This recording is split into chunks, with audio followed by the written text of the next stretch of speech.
सुंदरपुर नाम के गांव में मनोहर नाम का एक किसान अपनी पत्नी शालू, बेटे मोहित और बेटी मीना के साथ रहता था। मनोहर किसान था। वो अपने खेतों में बड़ी मेहनत करता, लेकिन अब अचानक से 2 साल लगातार बारिश ना होने के कारण उसने कई जगहों से कर्जा ले रखा था। उसने गांव के साहूकार से भी पैसे ले रखे थे। तो एक दिन मनोहर शालू से, शालू, गांव का साहूकार बार बार पैसों की मांग कर रहा है। क्या करूं, कुछ समझ में नहीं आ रहा। परसों तक मोहलत दी है उसने, और अगर पैसे ना दिए तो ना जाने क्या कर बैठेगा। मनोहर के ऐसे कहते ही शालू एक डिब्बा खोलती है और उसमें से झुमके निकालकर, मेरे तो सारे गहने बेच दिए हैं हमने, लेकिन हाँ, मीना के लिए मैंने 3 साल पहले रमेश काका के खेतों में जा जाकर झुमके बनवाए थे। अगर आप वो बेच दो तो। इस साल तो ऐसे ही है, किसी के खेतों में पानी ना होने के कारण कोई काम नहीं है। लीजिए, बेच दीजिए इन्हें। लेकिन बड़ी मुश्किल से तो तुमने ये झुमके खरीदे हैं। अब अगर ये भी बेच दिए तो उसकी शादी के लिए हमारे पास क्या बचेगा? हम उसकी शादी कैसे कर पाएंगे? आप बिल्कुल चिंता मत करो, सब कुछ ठीक हो जाएगा। देखना, इस बार जरूर अच्छी बारिश होगी और फिर हम सबका कर्जा भी चुकता कर देंगे। और हमारी मीना के लिए झुमके ही क्यों, बाकी के गहने भी बनवाएंगे। ठीक है, जैसा तुम कहो। अब मनोहर दूसरे ही दिन साहूकार के पास जाता है और वो झुमके बेच देता है। तभी साहूकार उसके पैसे निकालते हुए, मनोहर, तूने मेरे पहले पैसे तो दे दिए हैं, लेकिन उसमें भी अभी 5,000 रुपए बाकी है। लेकिन चल, अगर तुझे चाहिए तो मैं तुझे 6 महीने के लिए और कुछ पैसे दे सकता हूँ। जी, ऐसा हुआ तो बड़ी मेहरबानी होगी माए बाप आपकी। अब मनोहर अगले साल के बीज खरीदने के लिए फिर से साहूकार से पैसे लेता है और दूसरे ही दिन से अपने खेत साफ करना शुरू कर देता है। पहली बारिश आते ही गांव के सारे किसान बीज बोना शुरू कर देते हैं, लेकिन इस साल फिर से बारिश कहाँ गायब हो जाती है पता ही नहीं चलता। तो सारे गांव में फिर से बीज बोने का संकट फैल जाता है, लेकिन दूसरा कोई रास्ता ना होने के कारण सभी लोग बीज बोते हैं। दूसरी बार बीज बोने का भी कोई फायदा नहीं होता, क्योंकि इस साल फिर से सूखा पड़ जाता है और उनकी सारी फसल खराब हो जाती है। तो एक दिन सुबह सुबह लोग जाग ही रहे थे कि तभी सुधा के घर से जोर जोर से रोने की आवाज आने लगती है।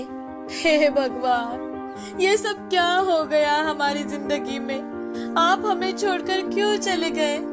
आपने ऐसा क्यों किया? आप तो इस संसार से मुक्त हो गए। आपके पीछे हम भी तो थे, हमें भी थोड़ा थोड़ा जहर दे दिया होता तो हम भी आपके साथ आते। हमें अकेला क्यों छोड़ा? क्यों? सुधा का रोना सुन सारा गांव एक जगह इकट्ठा हो जाता है और वहाँ पर चर्चे शुरू हो जाते हैं। आखिर करता भी क्या? साहूकार से लिया कर्जा इतना बढ़ गया था कि उसे आत्महत्या करनी ही पड़ी। अरे भाई, गांव में तो हर किसी की यही परिस्थिति है, लेकिन आत्महत्या करना ये क्या सही बात है? गांव में बातें हो ही रही थी कि तभी चरण नाम का एक लड़का भागते हुए वहाँ आता है और वो एक आदमी से, चाचा जल्दी चलो ना मेरे साथ, मेरे पापा कल शाम से घर नहीं आए, कहीं उन्होंने, चलो ना चाचा। और 2-3 लोग मिलकर चरण के साथ उसके खेत में जाते हैं।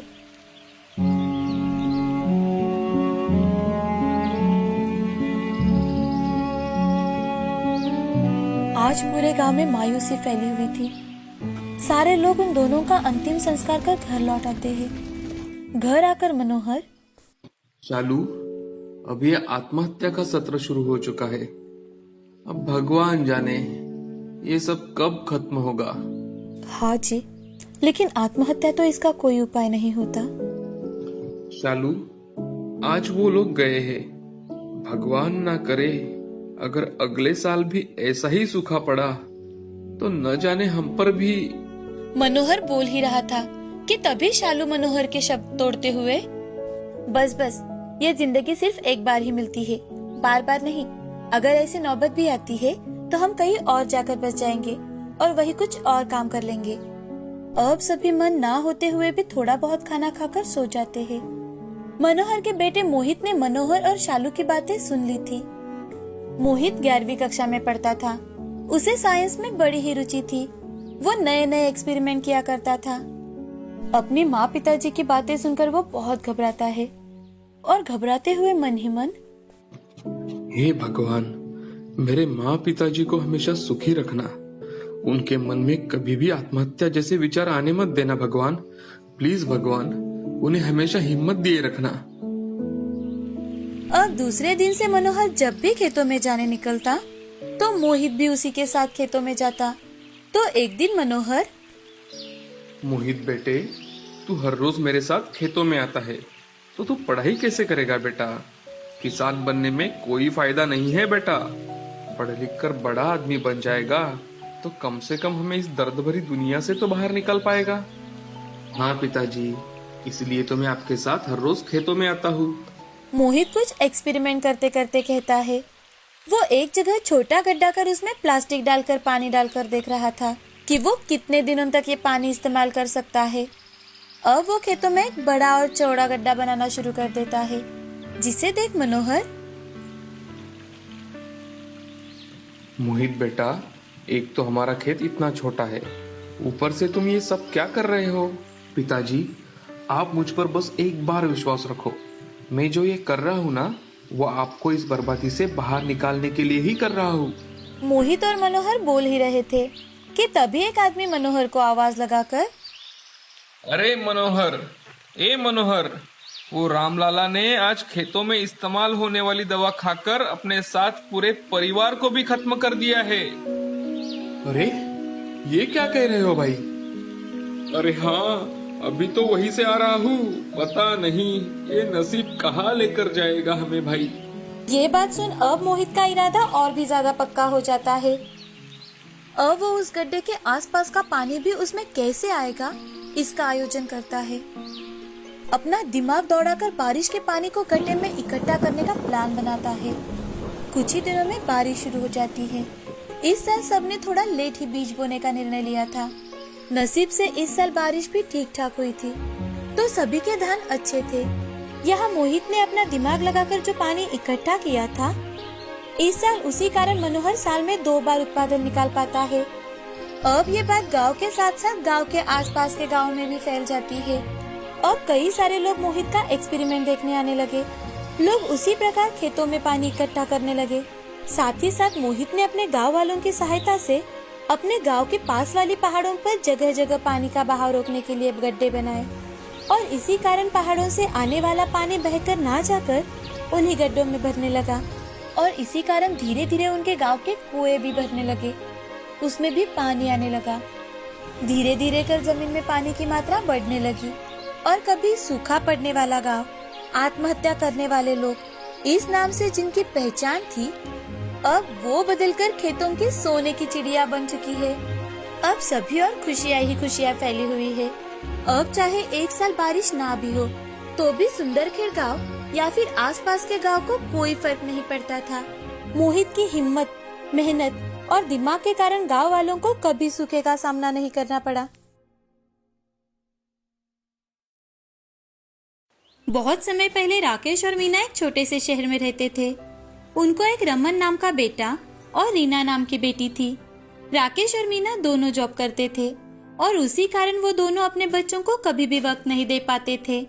इसीलिए उनके बच्चे भी पढ़ाई में बहुत ज्यादा कमजोर थे। एक दिन स्कूल के प्रिंसिपल राकेश को कॉल करते हैं और राकेश से, राकेश, आपके बच्चों का पढ़ाई में बिल्कुल भी ध्यान नहीं है। उनको इस साल बहुत कम मार्क्स मिले हैं। अगर अगली बार भी ऐसा ही हुआ तो मैं दोनों को स्कूल से निकाल दूंगा। सर, हम दोनों जॉब करते हैं, इसलिए हम दोनों उनको वक्त ही नहीं दे पाते, लेकिन मैं आगे ध्यान रखूंगा। राकेश स्कूल से घर आते ही बच्चों को डांटने लगता है कि तभी मीना, क्या हुआ, क्या कहा प्रिंसिपल ने, और आप इतना डांट क्यों रहे हैं बच्चों को? रमन और रीना का रिपोर्ट कार्ड मिला है, ये देखो, दोनों को कितने कम मार्क्स मिले हैं, और अगर फिर से ऐसे ही मार्क्स मिले तो इनको स्कूल से निकाल दिया जाएगा। बच्चों, मैं ये क्या सुन रही हूँ? आप दोनों पढ़ाई क्यों नहीं करते? मैं हर रोज तुम लोगों को बता कर जाती हूँ कि पूरी पढ़ाई किया करो, समझाती हूँ ना? मीना, उनको डांटने से कुछ नहीं होगा। मुझे लगता है तुम अपना जॉब छोड़ दो और बच्चों पर ध्यान दो। क्या ये तुम बोल रहे हो राकेश? मैंने शादी करते वक्त ही तुम्हें बताया था कि मैं अपनी जॉब कभी नहीं छोड़ूंगी, और आज भी मेरा वही फैसला है। मीना, लेकिन बच्चों की तरफ ध्यान कौन देगा? हम दोनों इतनी देर तक बाहर रहते हैं, उन पर भी थोड़ा ध्यान देना चाहिए ना। तुम कल ही उनके लिए नई ट्यूशन देखो और वहाँ पर जाकर वो पढ़ाई करेंगे, लेकिन मैं अपनी जॉब नहीं छोड़ सकती। तुम्हें जो सही लगे वो करो, मुझे कुछ नहीं पता। मीना गुस्से में अपने रूम में चली जाती है और दोनों बच्चे भी रूम में चले जाते हैं। तभी रमन, रीना, हमारे मम्मी पापा का तो हमारे लिए वक्त ही नहीं है, लेकिन हम दोनों हमेशा एक दूसरे के साथ रहेंगे, एक दूसरे का साथ देंगे। हाँ भैया। दोनों भाई बहनों को बहुत बुरा लगता है। वो एक दूसरे के गले लगते हैं और थोड़ी ही देर में वो अपने अपने बेड पर जाकर सो जाते हैं। अब एक दिन रीना अपने पापा से, पापा, अगले हफ्ते हमें छुट्टियां लग जाएंगी, तो हम चाहते हैं कि कुछ दिन दादा दादी के पास रहने जाए। आप हमें छोड़ दो ना वहाँ पर। ठीक है बेटा, अगर रमन भी तैयार है तो मैं तुम दोनों को अगले संडे ही छोड़ कर आता हूँ। बेटा, लेकिन तुम दोनों रहोगे ना दादा दादी के पास? हाँ माँ, आप स्कूल शुरू होने से पहले हमें लेने आ जाना। ठीक है। अगले ही संडे राकेश और मीना बच्चों को लेकर गांव में जाते हैं। बच्चे भी अपने दादा दादी से मिलकर बहुत ज्यादा खुश थे। बच्चों को छोड़कर राकेश और मीना शहर वापस आ जाते हैं। अब बच्चे अपने दादा दादी के साथ मजे से रहने लगते हैं। उनके आसपास के बच्चों के साथ जान पहचान हो जाती है और वो उनके साथ खेलने लगते हैं। खेलते खेलते एक दिन रीना और रमन गांव में घूमने जाते हैं। तभी उन्हें एक बहुत पुराना मकान दिखाई देता है। तो रमन रीना से, अरे रीना, ये देखो कितना पुराना मकान है, चलो हम अंदर जाकर देखते हैं। नहीं भैया, ये तो घर देखकर ही मुझे बहुत डर लग रहा है, मुझे नहीं आना अंदर। अरे डरो मत, मैं हूँ ना साथ। वैसे भी ऐसा मौका हमें फिर कभी नहीं मिलेगा। ठीक है, आप कहते हो तो चलिए। रमन और रीना दोनों दरवाजा खोलकर अंदर घुसते हैं तो अंदर से कुछ बच्चे और टीचर की आवाज सुनाई देती है। वो अंदर जाकर देखते हैं तो सामने का नजारा देख डर जाते हैं। वहाँ पर उन्हें एक चुड़ैल टीचर भूतिया बच्चों को पढ़ाती नजर आती है। वो दोनों बहुत डरे हुए थे कि तभी भूतिया टीचर बच्चों से, आओ आओ रमन, रीना, अभी क्लास शुरू होने वाली ही है, चलो क्लास में जाकर बैठो। लेकिन हम कैसे? रमन और रीना इतने ज्यादा डर जाते हैं कि डर के मारे वो वहाँ से भाग ही नहीं पाते और उन भूतिया बच्चों के साथ पढ़ने लगते हैं। भूतिया टीचर भी बच्चों को बहुत मन लगाकर पढ़ाती है। रमन और रीना भी बहुत मन लगाकर पढ़ते हैं और उनके पास से अपने सारे डाउट्स भी क्लियर करवाते हैं। शाम को उनके स्कूल खत्म होते ही भूतिया टीचर, बच्चों, कल भी वक्त पर स्कूल पहुँच जाना, और हाँ, एक बात का ध्यान रखना, किसी को ये बात पता ना चले कि तुम यहाँ पढ़ाई करने आते हो, नहीं तो तुम्हें कोई यहाँ नहीं आने देगा। रमन और रीना बातें करते करते और खेलते खेलते घर पहुँच जाते हैं। तो उनकी दादी, अरे बच्चों, कहाँ पर थे दिन भर? पूरा दिन खेलने में गुजारते हो। दादी, हम तो यहीं पर थे, हम बच्चों के साथ खेल रहे थे। घर पर बताकर जाना चाहिए बेटा, हम कितने चिंता में पड़ जाते हैं। अब रात के समय खाना खाकर दोनों बच्चे सो जाते हैं। दूसरे दिन सुबह जल्दी उठकर नहा धोकर तैयार होकर वो दोनों दोपहर होने का इंतजार कर रहे थे। अब दोपहर होते ही दोनों बच्चे खेलने जा रहे हैं ये बताकर भूतों के स्कूल में जाते हैं। अब दोनों बच्चे हर रोज भूतिया स्कूल में जाने लगे और साथ ही साथ पढ़ाई भी करने लगे। एक दिन रीना, भैया, ये तो भूतिया स्कूल है, लेकिन फिर भी यहाँ पर कितना अच्छा लगता है। और ये टीचर भी कितनी अच्छी पढ़ाती है। हाँ, मुझे भी पढ़ने में बहुत मजा आता है। लेकिन मुझे एक बात बताओ, तुम सब लोग भूत कैसे बन गए? एक दिन बहुत जोर की बारिश और हवा की वजह से स्कूल का छत गिर पड़ा और उसमें हम सबकी मौत हो गई। लेकिन हम आज भी अपने टीचर से पढ़ते हैं। ऐसे ही एक महीना बीत जाता है। अब बच्चों का शहर लौटने का वक्त आता है तो वो भूतिया स्कूल में आकर बच्चों और टीचर से अलविदा कहते हैं। शहर जाते ही रमन और रीना का स्कूल फिर से शुरू हो जाता है। उनकी पढ़ाई में तरक्की देख उनके टीचर भी हैरान रह जाते हैं। हमेशा कम नंबर मिलने वाले रमन और रीना को इस साल सभी सब्जेक्ट में फर्स्ट नंबर मिला था। तो ये देख प्रिंसिपल राकेश और मीना को स्कूल में बुलाते हैं और उनसे राकेश जी, आज मैं बच्चों की कंप्लेंट नहीं करूंगा, बल्कि मैं आपका धन्यवाद करना चाहता हूँ। जी सर, धन्यवाद? मैं कुछ समझा नहीं। अरे राकेश जी, 1 महीने में आपके बच्चों ने इतनी तरक्की कर ली है कि हमें विश्वास नहीं हो रहा। जो मैथ्स का प्रॉब्लम हमारे टीचर सॉल्व नहीं कर पा रहे थे, वो आपके बच्चों ने सॉल्व कर दिया है। राकेश और मीना दोनों सोच में पड़ जाते हैं और बाहर आकर, राकेश, हमने तो अपने बच्चों की तरफ कभी ध्यान ही नहीं दिया। हमें तो वो कौन सी क्लास में पढ़ते हैं ये तक याद नहीं रहता। और ये सर, चलो कोई बात नहीं, कम से कम बच्चे पढ़ाई तो कर रहे हैं, अच्छी बात है। अब घर आते वक्त राकेश और मीना बच्चों के लिए आइसक्रीम और चॉकलेट्स लेकर आते हैं और बच्चों से प्यार से बातें करने लगते हैं कि तभी मीना, रमन, रीना, गांव में दादा दादी ने क्या जादू किया है तुम पर? प्रिंसिपल बहुत तारीफ कर रहे थे तुम दोनों की पढ़ाई की, लेकिन बच्चे उन्हें कुछ भी नहीं बताते। मीना उससे बार बार पूछती है, लेकिन वो कुछ भी नहीं कहते। अब रात के समय रीना और रमन दोनों बातें कर रहे थे। कितने अच्छे दोस्त और टीचर थे वहाँ पर। उन्होंने हमें इतना इजी तरह से सिखाया कि हम पढ़ाई में अव्वल आने लगे। हाँ ना रीना, मम्मी पापा को हमारे लिए वक्त ही कहाँ होता है। अब कुछ दिन यूं ही बीत जाते हैं। एक दिन मीना घर पर ही थी और तभी रमन और रीना बातें कर रहे थे।